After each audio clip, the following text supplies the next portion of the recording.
Feeling fresh lagi ang mga Pinoy dahil sa ugali nating pagligo. Pero totoo nga bang hindi kailangan madalas o araw-araw maligo? Ang payo rito ng eksperto, alamin sa Tip Talk ni Katrina Son.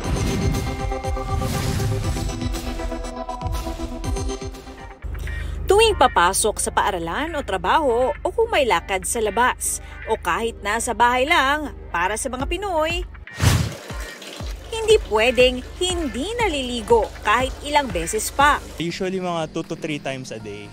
Bakit? Aside sa mahilig akong mag-exercise, yung weather din sa Metro Manila. Kung mainit, 2 at saka 3, ma'am. Ang negosyanteng si Mark, twice a day raw naliligo. Galing ka na sa labas, o na-expose ka na sa kung ano-anong usok, ganyan, germ. So kailangan talagang maligo bago matulog. Pero ayon sa isang dermatologist, ayos lang na madalang maligo kung malamig naman ang panahon. Bukod dyan, you remove the natural oils on your skin. Yan. Lalo na kung ikaw ay gumagamit ng extreme of temperatures na mainit na tubig o sobrang lamig. Nagsisilbing pansalag sa mikrobyo at nagpapanatili ng moisture ang natural oils sa balat. Kaya payo ni Doc, huwag masyadong magkuskus o mag-scrub. Mas mainam kung maligamgam ang tubig. Pero kung walang paraan o oras na magpakulo, pwede na ang galing sa gripo o shower. Iakma rin ang dalas ng paliligo sa uri ng balat.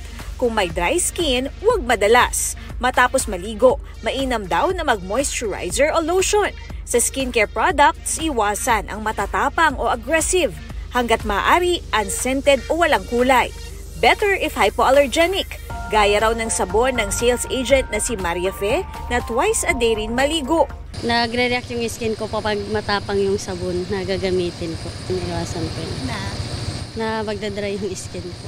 Pero sabi ni Doc, walang hard and fast rule kung ilang beses dapat maligo lalo na kung tila nanlalakit o nanlilimahid ka. Ang paliligo kasi ay personal preference.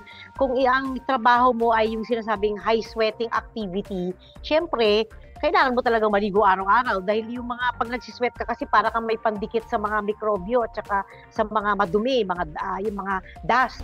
Katrina Son, nagbabalita para sa GMA Integrated News.